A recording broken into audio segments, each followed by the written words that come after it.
Сайн байцгаана уу? За та яг одоо илүү хуруу суугийг хүлээн авах сонсож байна. Ингээд миний бэлдэж оруулдаг подкастууд тань таалагддаг бол та надад туслахыг хүсдэг бол subscribe дараарай гэж хэлье. За ингээд хэрэгтэй оръё. Өнөөдөр ерөнхийдөө нэг тийм сонин хүний тухай ярих болно.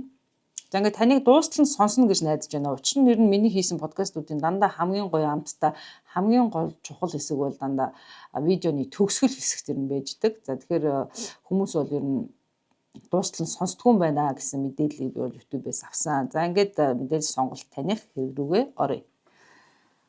Би хүний махыг адууны махны амттай их төстэй гэж хэлнэ. Адууны мах их нялуун мах шүү дээ. Гэхдээ зарим талаараа гахаан махтай төстэй. Махны амт нь тухайн хүнээс шалтгаална гэж ерөөхдөө нь хэлмээр байна. Туранхай хүний мах тийм ч амттай байдаггүй. Харин тархан махлаг хүний мах бол ер нь амтлаг байдаг гэж.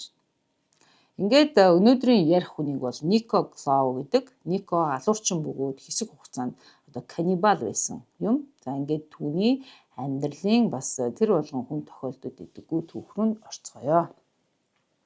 За тэрээр өөрийгөө танилцуулж байна. Намайг Нико Клау гэдэг. Би 53 настай. Африкийн Камерун улсад төрсөн. Хүүхэд ахуй цагт аав нь бол одоо Францын нэг томоохон банкнд ажилладаг байсан учраас яг энэ ажлынхаа онцлог шаардлагаар бол айгүй их ийш тийш өөр улс орнуудаар аялж за нэг улсад нэг хэсэг сар амьдраа дахиад өөр улс руу очиж одоо ажиллаж гэр бүлээрээ амьдрах шаардлагатай байдаг байсан. За би хүүхэд байхдаа бусдаас их өөр хүүхэд байсан. Үеийнхнаасаа тис өөр сонирхолтой, нийгэмшээгүй, харийн мэд хүүхэд байсан гэхэд болно. Шалтгаан нь манай гэрийнхэн ийш тийш их нүүдэг байсантай холбоотой. Аавын ажлаас шалтгаалж Англи руу нүүсэн. За дараа нь Женев руу, дараа нь Франц руу, Португал руу гэдэг ингээд нэлээд өөр газар руу байнга нүүж тэндээ төр хугацаагаар амьдардаг байсан. Шинэ газар нүүж очих болгонд надад өөр сургуульд орж шинэ хүүхдүүдтэй ойлголцож уулзраа олоход бол байнгын бэрхшээл тулгардаг байлаа. Намайг хүүхэд байхад үхэлтэй холбоотой бүх зүйл миний сонирхлыг маш их татдаг байлаа. Үхэл, цогцос, оршуулгын газар гэх мэт. Энэ нь 1970-аад оны үед ер нь бол хүүхдүүд ийм зүйл сонирхох нь ер нь хэвийн үзэгдэл байсан гэж хэлэхэд болно. Нөгөө талаараа ийм зүйл сонирхож байгаа хүүхдийг нийгэмд мангас мэтээр үздэг байсан. Тэр үед бол миний одоо бага нас хүүхэд ахуй цагт бол надад тийм олон найз байгаагүй. Тийм болохоор би ингэж ер нь ганцаарддаг гадуур дотор найзуудтайгаа тоглоод ийш тийш яваад өөр байдлаар цагийг өнгөрөх боломж надад байхгүй байсан учраас би маш их ном уншдаг байсан. Гэмт хэрэгтэй холбоотой номнууд миний сонирхлыг татдаг байлаа. 70-аад оны үед цуврал алуурчдын тухайн мэдээлэл тухайн цаг үед барагтай байдаггүй байсан. Хүмүүс бусад хүмүүсийг их хачин шалтгаанаар алж байгаа гэмт хэрэг болон далд нууцуудыг их сонирхдаг байлаа. Оршуулгын газар яагаад их тэгэж их татагддаг байснаа үнэхээр мэдэхгүй байна. Португалийн нийслэл Лисбон хотод байдаг үзэсгэлэнтэй тийм оршуулгын газар бол байдаг. Би тэнд ганцаараа очиж цагийг өнгөрөөдөг байлаа. Заримдаа хичээлээ таслаад оршуулгын газар руу очдог байсан. Оршуулгын газар надад бол хамгийн аюултай газар биш. Харин ч бүр эсэргээр маш амар амгалан тайван байдлыг бол одоо надад өгдөг. Би тэндээс нэг тийм тайван гоё энергийг мэдэрдэг байсан. Одоо надад ямар ч аюулгүй гэсэн утгаар хэлж байна. За намайг 10 настай байхад өвөө минь нас барсан. Тухайн үед бол өвөө надтай тийм волейбол тоглож байгаа. Тэгээд өвөө нөгөө волейбол тоглоод хөгшин хүн гэдэг одоо огцом ирч хүчтэй хөдөлгөөн хийснээсээ болоод цус харвцсан юм байна өвөө нь. Тэгээ мэдээж ээж нь бол одоо гүүж ирээд энэ хүүгээ буруутгасан юм байна. За ингээд настай хүмүүнийг одоо ингээд тоглоод цус харуулчлаа чамаас л боллоо гэж буруутгасан. Тэр үед бол өвөө одоо босч ирээд ухаан алдсан байснаа босч ирээд тэгээд миний буруу одоо ачхүүд минь ямарч буруу байхгүй гэж хэлээд буцаад ухаан алдсан. Энэ явдлаас хойш ерөнхийдөө хэдхэн хоног өнгөрснээ дараа өвөө бол цус харвсан гэдэг шалтгаанаар нас орсон. Өвөөгийн үхлийг надаас болсон гэж бол ээж яг оршуулгын үеэр ингэж ярьж байхыг би сонсож байсан. Тэгээд би өөрийгөө бол одоо өвөөгийнхөө үхэлд бол ер нь буруутай гэсэн мэдрэмжийг хизээч одоо мэдэрч байгаагүй. Ерөөсөө өөрийгөө буруутгаагүй. Энэ санаандгүй байдлаар л ерөөсөө болсон зүйл гэж би бол боддог. Санамсаргүй тохиолдол. Магадгүй өвөө надтай хамт бол одоо волейбол тоглохыг хүссэн. Энэ бүхний үр дүнд өөрийгөө ер нь цус харваад ингээд нас орчин чинь явал мэдээж тооцоолоогүй баха.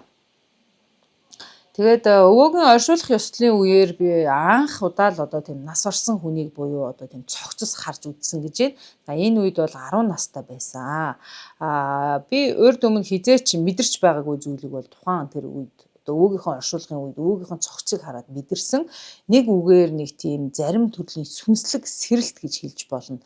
Өвөөгийн цогцос авс зэргээс ер нь бол болсон юм биш. Нэг тийм төрлийн маш хүчтэй энерги бол яг тэр тухайн одоо орчин тэр орон зайд нь байсан. Тэр нь энерги цохигдоод бид нэг тийм зүйлийг мэдэрсэн гэж. Тэрнээс одоо яг оршуулах ёслол авсан бас цогцыг хараад ингээд нэг баярлсан ч юм уу. Тэрнээс таашаал авсан гэж хэлэхгүй л гэж хэлж ин л да, нэг тийм энерги байсан гэж. За яг тайлбарлаж чадахгүй байгаа ч гэлээ би үхэлтэй бол одоо ямар нэгэн байдлаар өөрийгөө холбоотой гэдгийг тэр үед мэдэрсэн. Үхэл бол одоо миний харьяалагддаг газар юм шиг. Хизээний надад нэг тийм танил дотн юм шиг, тийм гэртэй байгаа ч юм шиг. Тийм одоо мэдрэмжийг өгсөн. Тэгээ үхлээс мэдэрсэн бүхэн тийм ээ 10 настай надад бол одоо 10 настай одоо над шиг хүүхдэд бол урьд өмнө хизээч тийм мэдэрч байгаагүй мэдрэмжсэн. Хамгийн анхны удаагийн л одоо тийм юунд л орсон байна л да. Одоо энэ чи юу гэдэг вэ? Транс байдал гэдэг чинь. Тэгэхээр хүмүүс транс байдал гэхээр заавал архитаар суух, масууруулах бодис хэрэглэх гэдэг нөгөө транс гэдэг үгийг дандаа нэг тийм хар муу одоо буруу тал руу нь одоо хэрэглэдэг ярьдаг шүү дээ. Тэгэхээр яг бас нэг энергийн ч юм уу, сэрэлтийн ч юм уу нэг хүн нэг шилжилт транс байдалд бас орж болдгоо гэж бас орчуулж болох юм байл л дээ транс гэдэг үгийг. За тэгээ энэ мөчөөс би бол одоо үхэлтэй холбоотой газар ажилланаа. Ер нь би энэ үхэлтэй холбоотой мэрэгжил эзэмшин ийм газар ажилд орё гэх бодолд айгүйх улаарах болсон гинэ 10 наснаас эхэлж. Тэгээд үхлийн тухайн номнууд, үхлийн дараах амьдрал болон задлан шинжилгээний номнуудыг маш их сонирхож уншдаг байсан. Тэр үед би Португалд амьдарч байсан. Тэгээд нийгмээс өөрийгөө улам тусгаарлах болж тэгээд тэр үед одоо өсвөр насны хүүхэд байсан болоод ч тэр юм уу миний дотор маш их уур хилэн мэдрэгдэх болсон гинэ. Амар уурлах болсон гэж байна. За мэдээж уураа бол хүнд гаргадгүй байсан юм байна. Надад ямар ч найз байгаагүй. Би нийгмээс бүрэн гадуурхагдсан гэдгийг бол мэдэрсэн. Тэр үед би сургуульдаа хутаг кармалаад очдөг байсан. Тэгээд өөрийнхөө үеийн хүүхдүүдийг хутгалж алж байна гэж төсөөлөн боддог байсан. Учир нь тэр үед миний дотор маш их уур хилэн буцлах болсон. Би уураа одоо хэрхэн гадагшлуулах, яаж одоо эвтэйхэн эв зүгээр энэ бүх сэтгэл зүйн одоо асуудлаа шийдэх вэ гэдэг аргыг бол мэдээж мэдээгүй. Тэгээд аллах үлдэж хүн алж уураа гаргаж болох юм байна л гэдгийг ерөөсөө бодсон. Тэгээ өглөөс эрэхтэй орой орондоо орохдоо ер нь л бүхэл өдрийн туршил одоо нэг бүрчлэн л яаж аллах үйлдэж байгаагаа нэг бүрчлэн одоо детальчилж ингэж бодож төсөөлдөг байсан. Ингээд маш их энэ талаар бодоод ирэхлээр сүүлдээ бол одоо бодлоо бодит болохыг хүссэн гинэ. Ерөөсөө хэрэгжүүлэе гэж утсан. Тэгээд алуурчны тухай, аллагын тухай номнуудыг одоо айгүй уншиж судалсан. 80-ад оны үед гэмт хэргийн талаар телевизийн сувгууд болон одоо үеийнхэн шиг юм интернет мэдээлэл одоо бараг хөгжөөг бараг байдгүйсэн шүү дээ. Ийм их мэдээлэл бол огт байгаагүй. Тэгэд ерөнхий боловсролын мэдлэг авахын оронд би энэ бүх одоо гэмт хэргийн номуудыг уншиж энэ төрлийн боловсролыг л ер нь авчээсэн гэхэд болно гэж. Португалд очихоос өмнө би авга ахындаа бол одоо хэсэг амьдарсан байсан. За тэр үед би 12 настай байсан. Авга ахынд их олон тийм хориотой сэтгүүлүүд аягүйх үйдэг гэсэн гинэ. Авгахан тийм сэтгүүл захиалж уншдаг. За тэгээд сэтгүүл яагаад одоо хориотой байсан бэ гэхээр Парист гарсан аллага болон одоо хүн эзэн хэрэгүүд, моорогт авсан цогцнуудын зургууд бол одоо тэр сэтгүүл дээр байдаг байсан. Маш тодорхой өнгөтөр ингээ хэвлээ гаргацсан байдаг байсан. Тэгээд сэтгүүл бол Каннибал Сагава гэх хүний талаар бол би олж уншиж исэн. За тэр Сагава гэдэг хүн бол мэдээж Япон хүн байсан бөгөөд Парист оюутан одоо байсан суралцаж байхдаа одоо нэг оюутан Парис Франц эмэгтэй юм уу ямар ч байсан тийм шар эмэгтэй байлаа. За тэр эмэгтэйг бол одоо гэртээ авчираад тэгээд мэдээж одоо чамааг одоо алж иднэ гэж гэртээ урайг байхаа одоо өөр арга хэрэглэж авчираа тэгээд толгойг нь таслаад биеийг нь хэсэгчилж хуваагаад махыг нь 7 хоногийн турш идсэн тухай тэр сэтгүүл бичсэн байсан. Тэгээ сэтгүүл дээр бол яг энэ хохирогч оюутан эмэгтэйн зураг болон одоо түүний биеийг цогцыг энэ Сагава яаж хуваацсан байсан, яаж идсэн, яаж одоо хөллөөгчөндөө хийцэн байсан бүх зургууд ингээ фото зураг болгоод одоо баримтжуулга гаргацсан байсан. Тэгээ би бол тэр болгоныг ингээд харсан, уншсан гэдэг чинь. Тэгээд аав гах нь болохоор 12 настай дүүгээ бол одоо ийм хориотой сэтгүүл уншаад байгааг нь мэдэнгүүтлээ сэтгүүлээ бол ингээд аваад нуугаад далт хийчдэг байсан. Гэсэн ч би бол одоо нууцсан газрыг мэдээд ингээд олоод нууцаар бол энэ хориотой аллагын тухай сэтгүүлүүдийг бол уншдаг байсан гэж. За яг энэ Сагавагийн тухай уншсанаас эхлээл одоо хүний мах идэж үзэх юмсан ямар амттай байдаг болоо гэж маш ихээр хүсэх болсон. Энэ хүсэлтэд ерөөсөө бүр автаж сүулдэ бүр ингээд донтсон гинэ. 16 настайдаа Францад буцаж ирээд одоо өөрийнхөө цусыг ууж эхэлсэн гэж байна. За тэгээд Фазузу гэж нэрлэдэг чөтгөрийн хар шидний талаар судалж түүний тухай уншиж энэ одоо шидэнд энэ чөтгөр судлал одоо ийм зүйл бол автах болсон. За энэ Францын одоо музейд байдаг энэ чөтгөр Фазузугийн одоо жинхэнэ тийм хүрэг баримл байд юм байна. Одоо шавар баримл гэж хэлэх юм уу те. За тэгээд Нико бол одоо тэр Францын музейд очиод энэ Фазузу гэх чөтгөрийн их баримл одоо жинхэнэ хувийг нь бол одоо ингээ анх удаа очиод харахад өөрийгөө бол чөтгөртөө ямар нэгэн нэг тийм хүч байгааг тэр баримлд нэг тийм хүч нэг тийм увдис байгааг мэдэрсэн гинэ анх тэр хөшөө рүү очиод ойртохдоо. Тэгээд би сатанизм, чөтгөр судлал, чөтгөрийн шүтлгийн талаар одоо маш уншиж байсан тухайн үедээ.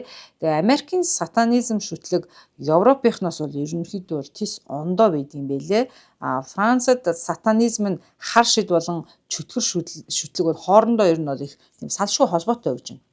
За хүмүүс үүнийг бол одоо сатанизм теист гэж нэрлэдэг. Би зан үйл чөтгөртэй холбоотой зан үйл хийж эхэлсэн бөгөөд намайг оршуулгын газар очиход нэг зүйл рүү хөтлсөн. За оршуулгын газар очиод ер нь нэг өөр ертөнцтэй холбогдсон л гэдэг л да. За Парист асар том тийм оршуулгын газар байдаг юм байна. За бүхэл бүтэн нэг хотын дүүргийг одоо хамрах дайны тийм том газар нутгийг хамарсан тийм оршуулгын газар байдаг. За тэнд очиход л надад маш сайхан мэдрэмж дүндурч тэнд харьяалагддаг гэдгийг бол мэдэрсэн. Оршуулгын газар очиж булсны чулуунуудын одоо хийц загварыг харж дундуур нь их сонирхож алхдаг байлаа. Сүүлдээ бунхан дотор орж үзхийг хүсэх болсон. Ингээд цоожгүй байгаа бунхнуудыг бол ингээ хайгаад ирж олоо. Тэгээд нэг цоожгүй бунхан олоод дотор нь бол ороход юм доошо буусан юм шат байсан. Тэгээд шатаар доош буухад олон авснууд ингээ өрөөстэй байсан. Би энэ үйлдэлийг бол их олон удаа хийсэн бөгөөд анх бол 17 настай байхдаа тэн бунхан дотор байсан авснуудыг нээж үтсэн гинэ. За үнэндээ бол авсыг нээсэн энэ санаа нь зан үйлд хэрэглэх яс хулгайлах гэж л одоо олох гэж л одоо энэ авснуудыг ухаж нээдэг гэсэн гэж байна. За хит хитэн бүртгэлгүй орлогын дараа бол би авсыг бол одоо амжилттай онгойлж за яг тухайн үеийн авснууд бол энэ онгойлоход хэцүү байсан гэж байна. За авсыг нээж тэгээ хайсан ясаа бол олж авсан. Тэгээд би тэндээ лаа асааж 2 цаг орчим тийм транс байдалд ороод бясалгаж суудаг байсан гэж байна. Бунхан дотор одоо тэр авснуудын дээр гэдгсэн үг. Хүгсний сүнс над дээр ирж байгааг бол тухайн үед бол мэдэрсэн. Би оршуулгын газрын нэг хэсэг мэт өөрийгөө мэдэрдэг байсан. Энэ нь надад хүчийг өгч үхэл надад улам худлаа үзэгдэл юм шиг худлаа зүйл юм шиг санагдсан. Эхэндээ би сатаныг шүтэж миний сонирхож байсан бүх зүйлэр нь сатан тийм чөтгөртэй холбоотой байсан ч сүүлдээ одоо миний яг хайгаад байгаа эрэлхийлээд байгаа намайг энэ татаад дуудаад байгаа миний энэ шүтэн бишрээд байгаа бүх зүйл бол намайг энэ улаач юм байна гэдгийг эцэст нь ойлгуулсан гинэ. Би цэрэгт явсныхаа дараа ажил хайхаар болж одоо ажилд орохыг хүсэж хит хитэн одоо моргуудад очиж ажлын анкет өгж өргөдөл гаргасан. Ингээд моргт ажилд орсон. Оршуулах ёслолд цогцснуудыг задлан шинжилгээнээс гаргаад тэгээ дараа нь оршуулах ёслолд бол бэлддэг байсан гэж нийт эрхтний буцааж дотор нь хийгээд оёх нүүр амын янзлах хувц сунар өмсгөх гээд за би задлан хийж цогцнууд дээр задлан хийж мөн ингээд цогцыг оршуулах ёслолд бэлддэг тийм ажлыг моргт хийдэг байсан. Мөн одоо цагийн ажил давхар хийх болсон. Энэ нь болохоор хэвлийн мис заслын тасагт цус хэлбэлтийн хэсэгт бол цагийн ажил хийдэг байсан. Одоо хагалгаанд орж байгаа хүмүүс цус хэлбэхийн тулд тийм ууттай цуснууд байдаг. Энэ ууттай цусыг бол хагалгааны үед цус хэлбэж одоо нөгөө зөөж аваачиж өгдөг байсан. За ингээд өвчтөнд хэрэглэсэн цусыг бол одоо тэр цусны уутанд байдаг наалтын ингээд арилгаад за энэ цусыг бол одоо дахиж хэрэглэх боломжгүй хэрэгэлцээ ингэж ийм одоо эмнэлгийн тэм тэмдэглэгээ үйд юм байна. Тэгээ би бол одоо өөрөө тэр цуснуудыг хулгайлж уухын тулд тэр цусны уутан дээр байсан тэр наалтыг арилгаад тэгээ тэр цусыг хэрэгэлсэн болгоод тэгээд эмнэлгээс бол одоо тэр цусыг хулгаалаад ингээд гэртээ авчираад ууттай цусыг уудаг байсан. Тэгээ миний яг энэ бодит энэ байдлаас одоо жишээ авч Netflix дээр одоо Jeffrey Dahmer-ийн шоу буюу баримтат кино гарсан. Тэгээ за миний санахын андуурж ийн үгүй юу? 2 жилийн өмнө 3 жилийн өмнө гарсан санагдаад байна. За буруу үйж магадгүй шүү. За Jeffrey Dahmer-ыг бас та бүхэн мэдэх байхаа. Мэдээж бол Jeffrey Dahmer бол одоо нас орсон, цаа зяал авсан цуврал алуурч байсан. За Нико бол ингэж ярьж байна. Миний тэр одоо эмнэлгээс хүний цус ууттай цус хулгайлж ингэж уудаг байснаас бол санаа авч Netflix сувг бол одоо Jeffrey Dahmer-ийн шоуг улам үзэгчтэй үзэгчдийн анхаарлыг татахын тулд одоо энэ шоун дээр ажилласан продюсерууд бол оруулсан гэж хэлэхэд бол би итгэлтэй байна. Учир нь юу вэ гэхээр олон жилийн өмнө Dahmer-ийн шоуг одоо хийх гээд явж исэн продюсерууд бол над дээр зорж ирээд надаас бүр ярьслага авч исэн гэж тэгж байна. За тэгээд Jeffrey Dahmer хэрвээ амьд байсан бол магадгүй өөрийнхөө түүхээр өөрийнхөө амьдралын алгын түүхээр хийсэн шоун дээр өөрийг нь ууттай цус ууж байгаагаар гаргасан бол Dahmer амьд байсан бол энийг хараад энэ үйл явдлыг хараад инээд нь хүрхээс нь мэдээж түүний одоо гэмт хэрэгүүд дээр за мөн Dahmer-ийн одоо хийсэн сэтгцэн эмчийн дүгнэлтэн дээр бол бичгтээ Jeffrey Dahmer бол хизээч одоо өөрийнхөө алсан хохирогчдын цусыг огт ууж байгаагүй ийм тохиолдол гарч байгаагүй. Гэхдээ бол махыг нь бол идчихсэн, цогцуудыг нь бол гэрт нь хадгалчихсан. За ингээд би хүний цус уудаг байсан тэр үед нэг охинтой болцдог байсан. Тэр ч бас одоо цус уудаг байсан гинэ. Тэгээд алгын тухай төсөөллүүд, хүний мах идэж үзэх гэсэн хүслүүд үргэлж одоо толгойд эргэлддэг байсан. Ер нь энэ бүх одоо бодол бол намайг бол орхиж байгаагүй. Тэгээд аавтайгаа бас нэг хэсэг ажиллах болсон гэж байна. За аав миний энэ бүх бодлыг бол өөрчлөхөд хүргэсэн. Учир нь би аавтай хамт ажиллаад ингээд завгүй байсан ч юм уу эсвэл одоо яг аавынхаа одоо тэр нөлөөлөл яриа мараа нөлөөлөд ерөөхдөө нэг хэсэг юм хар даркер бодлуудаас салсан. Гэхдээ л хүний мах идэж үзэхсэн гэсэн хүсэл маань бол одоо хизээч алга болоогүй. За би Морогт цогц дээр задлан хийх боломжтой ажил хийдэг байсан гэж байна. Тэр үед би анх удаа хүний цээжний хөндийн хэсгийг одоо жижиглэн хувааж байх үедээ нөгөө хүний мах идэж үзэхсэн гэж хүсэлтэй автангуудлаа анх удаа хүний мах амсч үзсэн гэж. За юу гэхээр нэгт бол Нико бол Морогт ганцаараа үлдэх боломжтой байсан. Хүний одоо махнаас хулгайлаад уутан тэгээд авах боломжтой. Хоёрт бол одоо цогцснуудыг задлангийн дараа шатаачдаг байсан учраас одоо айл хэсгийн тастаад автсан мах хулгаалсан гэдэг нь бол анзаарэгддэг байсан гэж.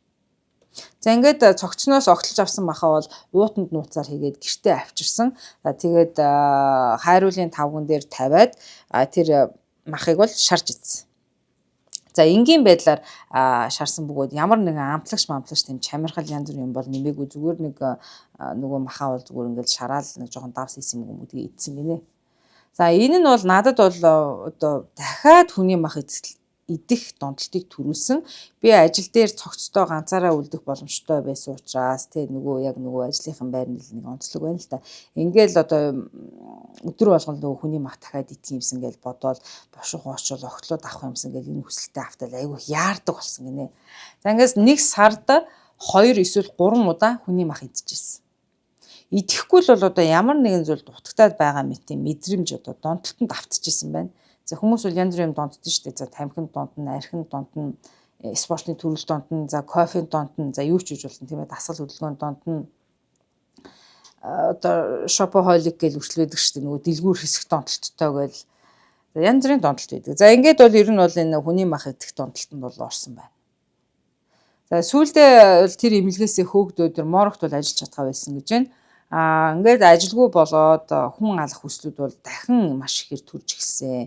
Тэр үед миний болцдог байсан нэг охин нэг тийм онлайн одоо тийм сайт ашиглаж хүмүүстэй харилцаж тэгээ өөрөөр хэлбэл бол одоо тэр болцдог охин секс одоо үйлчилгээ хүмүүст үзүүлдэг байсан юм байна. За тухайн цаг үед бол одоо интернет орчин хөгжөөгүй энэ бүх зүйл байгаагүй учраас энэ үйлчилгээний зөвхөн Францад байсан гэж байна. За энэ сайтыг бол SNM сайт гэж нэрлэдэг байсан. За ерөөдөө товчхондоо хэлэхэд бол энэ хүний ярианаас би бол ойлгохдоо зүгээр одоо бидний хэрэглэдэг зүгээр мессенжер л юм шиг байгаа. Нэг тийм л төрлийн сайт байсан.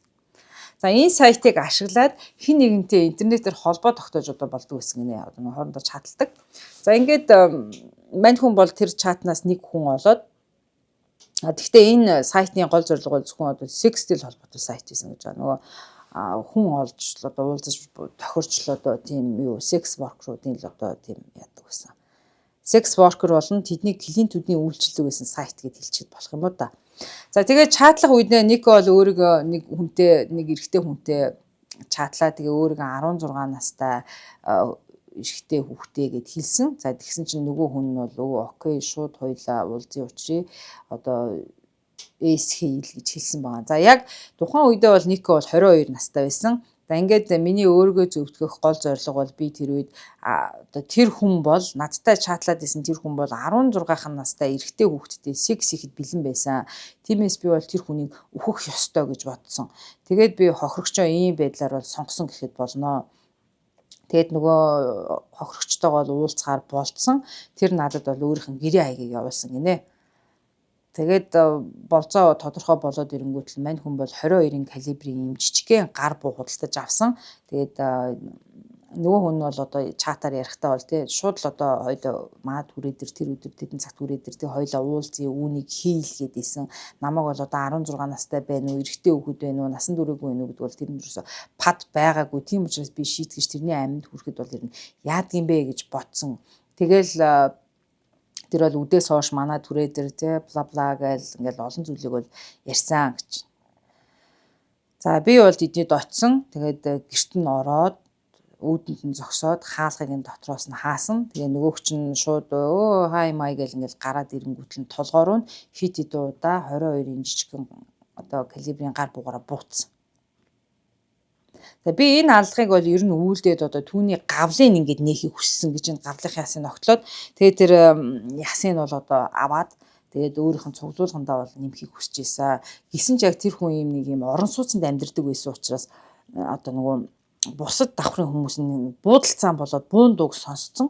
Тэгээ уул нь бол одоо тэр миний хэрэглэсэн 22-ын одоо тэр калибрийн буу бол маш жижигхэн буу байсан. Тэгээд ч нэг тийм буудах үе чанга чимээ гараагүй ч гэлээ гэсэн хүмүүс бол одоо буудалцаа басыг мэдсэн. Тэгээ шатаар амар олон хөршүүд ингээл яарвчлал доошоо бууж ирэл цагдаа магдаад үдгээд хүн амтан гашгирж байгааг бол би сонссон. Тэгээд яг хэргийн газараас маш хурдан зайлах хэрэгтэйгээ ойлгосон гэж. Тэгээ яг нөгөө төлөвлөж байсан одоо байсан шүү нөгөө хүний чинь алаад одоо хохирогч дээр одоо юу хийх яах хэрэгжүүлэх төлөвлөгөө хэрэгжүүлэх цаг бол надад үндэ байгаагүй. Ингээд хэргийн газараас зүхтсан баригдахгүй зүхтсан. Энэ хэрэгээс хойш яг 1 сарын дараа би өөр нэг одоо хохирогчоо хайж байгаад тэгээ цагдаад баригдсан. Цагдаа нар манай гэрт ирээд нэгжлэг хийгээд миний цуглуулж байсан одоо өвхөлтэй холбоотой эд зүйлсүүдийг олцсон гинэ. Тэгэд энд бол одоо хүний чандар, хүний яс, эмнэлгээс сулгаасан цусны уутнууд гэдэл оршуулгын газар болон моргоос авсан зүйлүүд байсан. Цагдаа нар намайг тэр үед вампир гэж байсан. Эдгээр зүйлүүдийг би хаанаас авсан бэ? Эдгээр зүйлүүдийг чи яг хаанаас авч цуглуулсан бэ? Яагаад ийм хийсэн бэ гэж цагдаа нар надаас дахин асуугаад байсан. Тэгээд Францад одоо хүн амны хэрэг шүүхэн шилжихээс өмнө мөрдөн байцаалтын ажиллагаа бол 2-3 жил үргэлжилт юм байна. Намайг шүүсэн тухайн үед одоо шүүсэн шүүгч бол Японы каннибал байсан Сагавагийн хэрэг дээр ажилласан шүүгч бас миний хэрэг дээр ажилласан. Сагава хүний мах идсэн хүн амны хэрэгт хүрсэн гэх одоо энэ бүх хэрэгтээ бол 4 жилийн ял авсан байт юм байна. За учир нь бол Сагаваг сэтгцийн асуудалтай одоо гэмт хэрэг хүлээх чадваргүй гэж бол одоо шүүхээс тодорхойлж 4 жилийн ял өгсөн. Тэгээд намайг хоригдож байх үед шоронд надтай уулзахаар 5 сэтгэл зүйч над дээр ирсэн. Тэдний нэг нь намайг цоо ирүүл хэрэг хүлээх чадвартай гэж хэлсэн бол нөгөө нь бол одоо галзуу солиотой хүн байна гэж тодорхойлсон. За бас өөр нэг сэтгэл зүйч нь болохоор намайг садист алуурчин гэсэн гэж байна. За тэд юу ч гэж одоо намайг тодорхойлсон бай. Шүүхийн тогтоолд бол одоо энэ Никог бол өөрийгөө удирдах контролоо алдсан бүрэн ухамсаргүй байдалд алга үйлдсэн гэж одоо шүүх хурлын үеэр тодорхойлсон. Шүүх хурлын үеэр би одоо жүжиглэж жоохон мэдрэл муутай болж тийм төр зургийн сэтгэл зүйн тийм асуудалтай байсан гэж жүжиглээд тэгээд яг энэ ийм жүжиглэлтийг бол одоо дэмждэг тийм хуулийн цорхой буюу хуулийн заалтуудыг би ашиглаад бага ял авч болох байсан. Гэхдээ би энийг зүгээр л хүсээгүй. Би хариуцлага хүлээж элдв арга хэрэглэж жүжиглэмээрсгүй санагдсан. Тэгээд ийм саналууд надад ирж исэн чи би зүгээр тэгж хоёр нүгээр гарахыг хүсээгүй гинэ. Ингээ шүүхээс бол надад 12 жилийн хорихал оноосоо. Надад сайн өмгөөлөгч таарсан бөгөөд тэр намайг одоо Black Metal одоо төрлийн киноны нөлөөнд автаж хүний айн бол хөнөөхөд хүрсэн 22 настай залуу хүүхэд бол ямар нэгэн буруу өдөө хатгалаханд бол автах бүрэн боломжтой нас шүү дээ гэж өмгөөлөгч нь өмгөөлсөн. За яг энэ шүүгүүр болж исэн цаг үе бол 1994 он байсан гэж байна. Зарим хүмүүс надад 12 жилээс дээш ял өгөх ёстой гэж байсан бол зарим нь буруу зүйлийн нөлөөнд автаж буруу замаар орсон хүүхэд байна гэж ярьж исэн. Би 2002 онд шоронгой суллагдсан. Ер нь бол одоо сайн хүмүүжсэн гэсэн дүгнэлтээр хугацаанаас өмнө суллагдсан. Шоронгоос суллагдсан ч цагдаа нарын хараа хяналтанд би байсаар байсан. Учир нь би шоронд хоригдож байх хугацаанд тухайн үед бүх цуврал алуурчдын амьд байсан юм билээ. За тэгээд цуврал алуурчтай цагтлаар харилцдаг байсан. За Ем Брэди, Ричард Рамирес гэх мэт олон одоо цуврал алуурчтай би цагтлаар ингэж одоо харилцдаг байсан шоронд байхдаа. Тэгээд хоригдож байхдаа би цуврал алуурчдын хүрэг зургийг бол ингээд зурж эхэлсэн. За тэгэхэд бол одоо бусад хүмүүс шоронд байсан хүмүүс тийм ээ миний зурганд бол дуртай байсан. Тэд бол намайг бас сонин хийж ингээл их шохоорхож миний зургийг бол одоо хардаг байсан. Ер нь бол би шоронгийн бусад таагүй зүйлсээс зайлсхийж өөр зүйлд энерги төвлөрүүлж одоо зарцуулахын тулд ер нь зураг зурж эхэлсэн гинэ. Цуврал алуурчдын хүргийг зурхтаа тухайн цуврал алуурчнаас ямар нэгэн тийм өвөрмөц зүйлийг олж мэдэрдэг байсан гэж байна. За ер нь бол нөгөө хүнийхээ энергийг л мэдэрдэг байсан гэх гээд ах шиг байна. Би өөрийн доторх харанхуй ертөнцтэй ер нь тэмцэлтгийг хүсээгүй зүгээр л тэр бүх харанхуй талаа хүлээж авсан.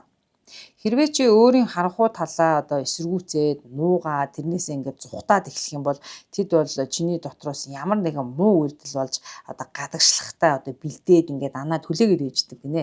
Тэгээд ийм байдлаас болж хүмүүс бол ер нь хүн аалж гэмт хэрэг хийж эсвэл алуурчин болдог болсон байдгаа.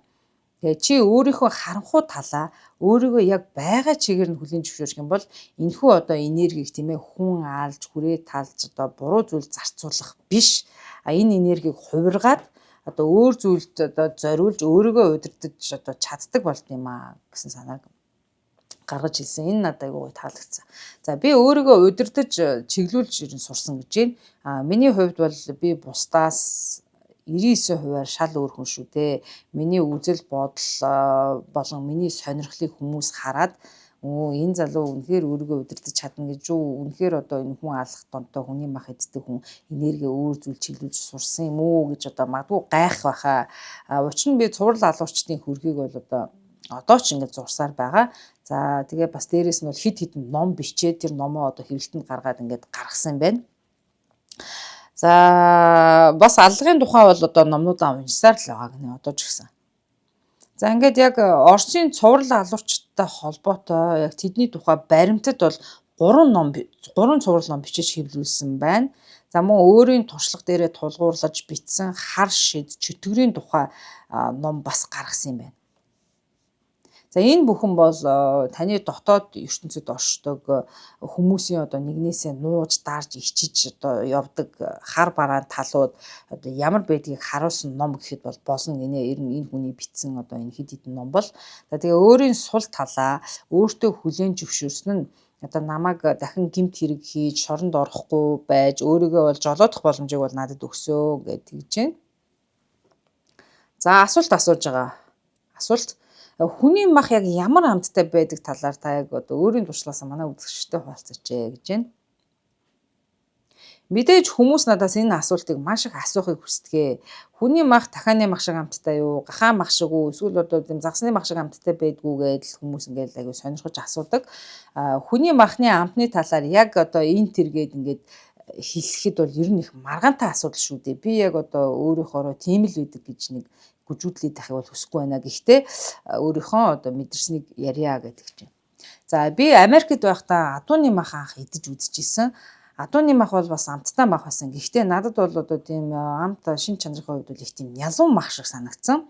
Ерөнхийдөө хүний мах бол адууны махтай одоо маш адилхан амттай байдаг ч гэсэн за зарим нэгэн талаараа бас гахаан махтай адилхан гинэ. Маш төстэй шүү гэсэн байна. Тэгээд өөхтөө одоо тарган мах эсвэл туранхай малын мах чинь өөр өөр амттай байдаг. За ер нь бол одоо тэрнтэй адилханаар туранхай хүний мах бол ер нь амтгүй байдаг гинэ. За ер нь тарган миралаг тийм хүний мах бол амттай байдаг гэдэг чинь. За тэгэхээр эцэст нь бол ингээд дүгнээд хэлэхэд бол хүний махны амтыг бол би нэг тийм адуу гахаан мах хоёрыг тийм холцсон юм шиг л одоо амттай даа л гэж тодорхойлно гэдэг чинь. За асуулт. Хүн алах гээд төлөвлөж байх үед яг ямархуу мэдрэмжийг та авдаг вэ? Ер нь сэтгэл хөөрөл тийм хай болж автдаг уу гэд excited л гээд байна л да. Excited гэдэг чинь юу гоо амар сэтгэл хөөрөл амар баяртай байна л гэж орчуулах уу тий. Яг зарим нэг англи үг айгүй хэцүү монгол хэл рүү буулгах гэхээр ингээд нэг тийм юу гэдэг яг онохгүй байгаа юм шиг нэг тийм ийм проблемууд айгүй их байдаг. За ямар ч байсан та тийм excited одоо тийм байдалд ордгүй л гэж асууад байна. За тэгэхэд бол одоо тийм үнэхээр тийм амар тийм одоо хөөрлийн байдалд бол ордог. Яг нэг ан хийх гэж байгаа юм шиг тийм мэдрэмж авдаг гинэ. Тэгээ хүний аминд хүрснээр одоо мэдээж баригдах өндөр магадaltaй. Гэвч оюун санаагаа ашиглаад баригдахгүй нөхцөл байдлаас яаж гарах аргыг олно гээл ингээд айгүйх одоо толгоогоо ажиллуулж байгаа аяг хүүртэн тийм кайфтай санагддаг гинэ. За энэ бүхэн маш их одоо тийм бүрэн сэрсэн мэдрэмтгий байхыг бол чамаас шаардна. Тэгэхгүй бол чи баригдана, шорон цуун. За чиний бүх мэдрэхүүнүүд нэгэн зэрэг ажиллаж эхэлдэг гинэ. Тэгээ маш соргог тийм сэрэмжтэй тийм мэдрэмтгий болж ирнэ. Одоо энгийн хэвийн байдлаас өдөр тутмын амьдралаас л одоо хэд дахин л амар тийм одоо тийм өөр байдал орд юм байл да бүх сэрхүү мэдрэмж бүх нөхцөлчин л одоо ажиллаж тархич нь ажиллаад мэдрэмж нүч ажиллаад тийм болдог. За энэ надад нэг тийм одоо өөр төвшөнд орчиж байгаа юм шиг нэг тийм өөрчлөлтийг өгсөн гинэ. Тэгээд би энэ байдлыг мэдэрснээс хойш өөрийнхөө тийм хуучин байсан одоо байдалтай тэр хэвэндээ хизээч одоо дахиж буцаж ороогүй гэж. За ингээд өөрийнхөө одоо тэр оршуулгын газар буунхнаас хулгай хийж байсан. За тэгээ моргтой холбоотой тэр амьдралын одоо өнгөрсөн амьдралдаа авсан тийм туршлага одоо юунаасаа хуваалцъя гэж байна. Би энэ бүхнийг хийж байхдаа үхэлтэй одоо өөрийгөө холбоотой гэдгээ мэдэрч тийм үхэлд өөрийгөө үйлчилж байгаа мэтэр мэдэрсэн гинэ. Үхэлд үйлчлэх ёстой ч юм уу. Үхэлд үйлчлээд байгаагаа мэдэрсэн. Тэгээ бусад алуурчид надтай яг адил зүйлийг мэдэрдэг одоо үгүйгээс үнэхээр мэдэхгүй байна. Хүн төрлөختөнтэй би бол яг холбоо тасарч тэг хүн төрлөختөнтэй холбож байдаг тийм хүн холбоо тасарч тэгээ эргэж буцах замгүй л одоо замд би ингээд орж байгаа юм байна гэдгийг мэдэрсэн. Хүн төрлөختөнд ингээ харьяалагдхаа болсон гинэ. Хүмүүс биднийг бол мангас гэж дуудаж биднийг зэвүүцэх нь тодорхой. Энэ бол одоо хүний өөрийгөө хамгаалах рефлекс юм аа. Үнийг буруутгахгүй. Зарим хүмүүс таныг бол сонирхон, зарим нэг нь бол таныг зэвүүцэн. За ер нь бол өөр хүмүүс бол одоо таныг ингээл магтан бишрэгч тохиол байдаг гинэ. За ерөөсөө л хүмүүс өөр өөрсдийнхөө төвшөнд өөр өөрийн ертөнцөөрөө өөр өөрсдийн зам байдлаараа л бол одоо таныг хүлээж аваад тэгээд таныг мэдэрсэн тэр эмоцоо дотроосоо гадагшлуулж таныг дүгнэж янз бүрээр одоо сайн муу сайхан мухагаар хилдэгэ гэж хэлж байна. За энэ бүхэнтэй уулзраад энэ бүхэн зүйлийг амсаад ингээ амьдралд ингээд ороод туулаад мэдрээд ирэхээр чиний дотоод ертөнцийг бол ер нь өөрчилдөг гинэ. За энэ талаар жишээ татах нэгэн сайхан ном байдаг. За энэ ном бол одоо Томас Харрисын бичсэн Улаан луу гэдэг ном юм. Номын ерөнхий утга бол аллага дээр үндэслэж өөрийгөө тис ондоогоор хувирган өөрчилж байгаа үйл явдал энэ номонд гардаг гэсэн байна. Асуулт. Цуврал алуурчин Жеффри Дамер одоо бүх хохирогчдийнхоо сүнсийг өөртөө авсан гэж ярьж байсан шүү дээ. Энэ талаар та юу хэлэх вэ? За Жеффри Дамер ганцаардлын мэдрэмжээсээ салахыг хүсдэг хүн байсан. Тиймээс хохирогчдоо өөрийнх нь дотоод сэтгэлдээ хадгалж өөртөө үлдээхийг хүссэн. Миний хувьд бол огт өөр байсан. Би бол моорогт ажиллаж байхдаа ч юм уу нэг удаа хүний амьд хүрсэндээ ч юм уу энэ бүхнийг би бол өөрийн дотоод сэтгэлдээ хадгалж үлдэхийг юусоо хүсээгүй. Зүгээр мартаал дуусгаал өнгөрөхийг хүссэн. Би одоо тийм зүйлтэй холбогдоод байсан миний шалтгаан бол за уучлаарай хоолоо хатаад холбогдсон шалтгаан нь бол ерөөсөө би тэдний энергиэр хооллож хүч авахыг хүссэн. Тэгээ мэдээж хэсэг хугацааны дараа бол энэ авсан хүч энерги бол шавхагдаад дахиад энерги олохын тулд энэ үйлдэлээ бол дахин давтаж хийж байсан учраас би одоо ингээ өхөлд их татагдаж энэ бүх үйлдэлүүдээ хийдэг байсан. Тэгээд энэ бүхэн бол одоо хизээч дуусашгүй ханахгүй гэдгийг би эцэст нь ойлгосон гэж байна. Ерөөсөө л давтагдаад байх юм байна. Ялангуяа одоо Оросын цуврал алуурчид аллах үйлдэх сэтгэл хөдлөл маш дэлгэрэнгүйгээр ничит зовлгүйгээр нээ нуугүйгээр аягүй их тийм ярьсан байт юм байна. За тэдний мэдэрснээр бол нэг хүнийг алаад дахиад хүн алахыг бол маш их хүсдэг гинэ. Алах тусам л алах хүсэл маш ихээр төрнө. За тэгээд 2 дахь хүнээ ална, 3 дахь ална, 4 дахь ална гэдэг ингээ үргэлжлэн. За ингээ дараагийн аллуудаа одоо өмнөх аллагаас улам л их харигсаар, улам л муухагаар, улам л одоо нийгмийг зочроосон байдлаар хийх тийм хүсдэг, тийм донтолтонд автдаг гинэ. Тэгээ эцэст нь бол чи хичнээн хүн алсан ч гэлээ энэ хүсэл бол хизээж хандаггүй. Одоо нөгөө донтсон хүн тэгээ тамхичин хүн одоо хичнээн хайрцаг тамхи татсан ч хандгүй шүү дээ. Тэрнтэй л адилхан л байна л да, нэг донтолтын хэлбэр. За энэ бүхэн яг л нэг тийм тойрогт орсон юм тийм дахин донтуулаад дахин одоо нөгөө үйлдэлээ хийгээл ингээд үргэлжлээлээд дуусахгүй гинэ. Тэгээ сэтгэл ханамж бол хизээч авахгүй. Сэтгэл бол хизээч хандаггүй. Тэгээ дахиад одоо энэ давтагдаал байдаг. Тэгээ энэ донтолтоос салах арга бол ерөөсөө алуурчдын хувьд бол шорон байдгаа, шоронд хоригдох байдгаа гэж. За асуулт. Цуврал алуурчин Joy Metheny бол одоо хохирогчдынхаа махаар хуршүүдээ хоол хийж одоо идүүлсэн байдгаа. За мэдээж хүний мах гэдгийг бол зочдтой бол хэлэхгүй. Тэгээд зочд нь бол хүний мах гэдгийг мдээгүй тэр хоолыг идсэн байдаг. Та энэ талаар юу ярих вэ гэж. Оросын цуврал алуурчид хүн алаад махаар нь хуршүүддээ хоол хийж өгч байсан тохиолдлууд байсан. Магадгүй одоо тэд хуршүүддээ дургу байсан учраас тийм хүний махаар хоол хийж өгч одоо тэднийг чадах гат ч юм уу ийм байдлаар хийж өгсөн болов уу гэж бодож байна. Тэгээд сүүлд нь бол одоо хүний мах идүүлцснээ бол хуршүүддээ бол хамгийн сүүлд нь бол хэлсэн байдаг даажигнаад тий. Тэгээ үнэндээ энэ хачин үйлдэлийг яагаад одоо тэр цуврал алуурчид гаргадгийг би бол яг үнэндээ мэдэхгүй байна. Каннибалистууд бол үнэхээр хүний махан дондцсон бол тий ийм ховор барааг, ийм чухал зүйлийг яагаад бусдаа хуваалцсан гэж би бол одоо тийм зүйл үйлдэл хийхгүй байх байсан. Би бол одоо ганцаараа жимийг хүл идэх байсаа л гэж байна. Хүн чинь нөгөө амттай юм а бусдаа хуваахыг хүсдэггүй шүү дээ. Яг тийм л санааг л хэлэх гээд байна л да. За хүний махаар хоол хийж өөр хүмүүст мэдэгдэлгүйгээр идүүлэхийг ерөнхийд нь бол би өөрийнхөө тодорхойлохдоо одоо садист үйлдэл гэж хэлнэ гэж Нико ярьж байна. За асуулт.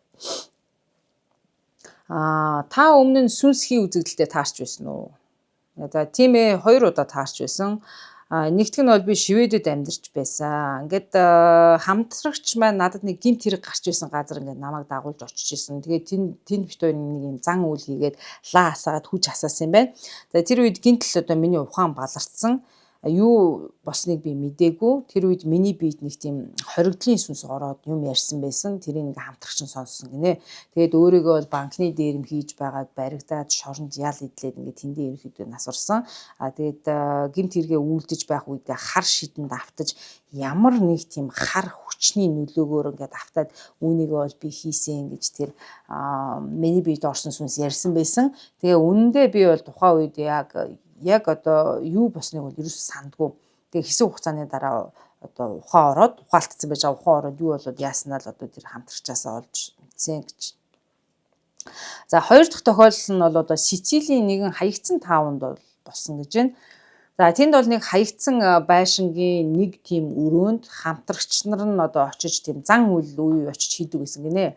За тэр өрөөний хан дээр маш олон зургуудыг ингээд давхарлаад ингээд хэрэгслээд зурцсан байдаг байсан.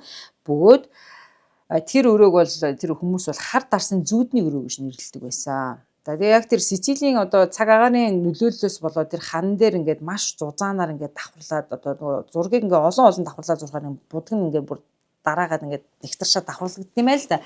За тэгээ цаг агаарын нөлөөнөөс болоод тэр хан дээр зурсан зургийн будг нь ингээ хохорцсон хөндөрцсөн байсан гинэ. За тэгээ би зургийн одоо тэр хохорсон будгаас аваад гэртээ авчирсан. За тэгээ тэр будгийг ашиглаад өөрөө гэртээ ирээд зураг зурсан гэж. За гэтэл яг энэ үйл явдлын дараа бол би тийм маш хачин тийм одоо сүнстэй холбоотой тийм паранормал гэх юм уу да тийм зүйлүүдийг аягүй зүүдэлж исэн. Ингээд би бас энэ зүйлийнхаа талаар нөгөө тэр газар байсан, хамт байсан, одоо хамт зан үйл хийсэн хамтрагчтай ингээ уцаар ярьсан юм байна л да.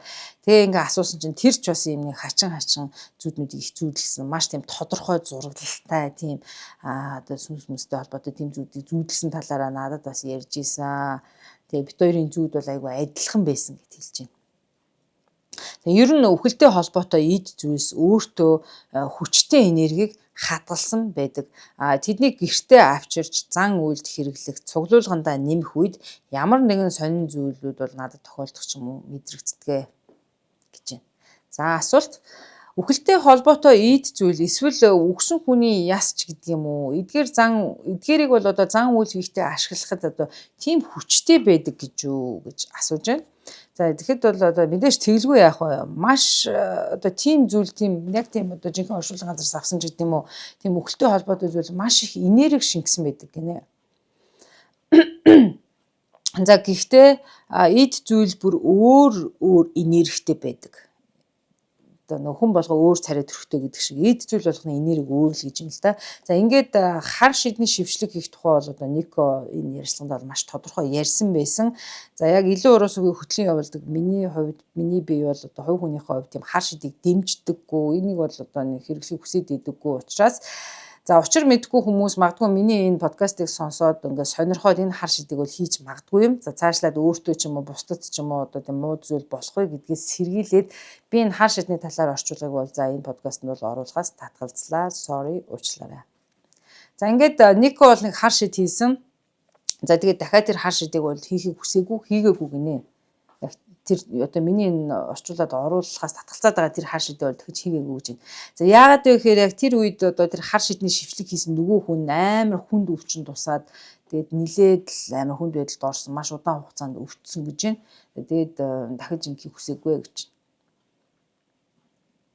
За Нико ярихтаа би үхэлтэй холбоотой одоо зүйлүүдийг ингээд цуглуулдаг хүний хувьд бол одоо энэ бүх эд зүйлс надад тийм төвлөрөл энергиг өгдөг гэхэд болно. Энэ бол миний амьдрал би өөрийнхөө цуглуулгатай хамт байх үедээ тухтай мэдрэмжийг мэдэрдэг гэхэд бас болно. За жишээ нь бол одоо хараал идэгдсэн эд зүйлийг бол одоо юу гэдэг хүмүүс ч юм уу алгын газраас ч юм уу лам одоо хүмүүс тийм ээ ингээд зайлуулж одоо тэр айлаас хэлдэг шүү дээ танаа тийм муу юм байна тэрийгэ бушуухан гэрээсээ гаргаад холдуулаа гэд ингээд хүмүүс бол тийм хараалт идэгдсэн зүйлсээс бол айл бол хол байхыг хүчээдэг бол би харин тэднийг гэртээ авчираад ингээд цуглуулгандаа нэмээд ингээд тавьчихдаг гинэ. Тэр өрөөнийхээ ард ингээд маш олон цуглуулгууд юм лээ. За тэгээ мэдээж бол муу юм шингэсэн эд зүйл муу хар энергитэй байна. Гэхдээ энэ бүх хар энерги бол надад ерөөсөн муугаар нөлөөлдөггүй. Надад окей те ер нь зүгээр байдгаа гэж. Тэгээд нэг үгээр хэлэх юм бол одоо юу гэдэг нь над шиг ийм одоо амьдрал ийм цовдлол хүртсэн хүний л одоо зүйл гэх юм уу да. Одоо над шиг ийм өөр төрсэн одоо ийм зорилттой төрсэн хүмүүст ийм хар юмыг цуглуулад бусдаас зайлуулад би эднэрийг ингээд авчираад байж ах хэвээр юм шиг би хар юм ингээд хадгалаад дараад явчих хэвээр юм шиг энийг бол нэг үгээр бол одоо цовдлол гэхүүдэл гэж хэлээд байна л да. За Нико өөрийн цуглуулганаасаа ингээд энэ нэвтрүүлгийн үеэр бол үзүүлдэг. За энд бол одоо цуврал алуучтаас ирсэн захидал, зураг, хүрэг, ном, за тэгээд бүр хүний мах шарж идчихсэн тэр гэрэлний сэтг мэтг, за халбах сэрээ ерөөсөн маш олон эд зүйл байсан. За түүний цуглуулганд бол одоо бас хаар шид, хараал, аллаг, үхэл, цуврал алуурчтай холбоотой эд зүйл байсан гэд базаад хэлчихэд бол ер нь болно. Тэгээ маш олон төрлийн зүйлүүд байсан. За ингээд өнөөдрийн дугаар маань үүгээр дуусч байна. Та бүхнийг дуустал нь сонссон байх гэхэд найдаж байна. За ингээд дараагийн дугаараараа уулзлаа.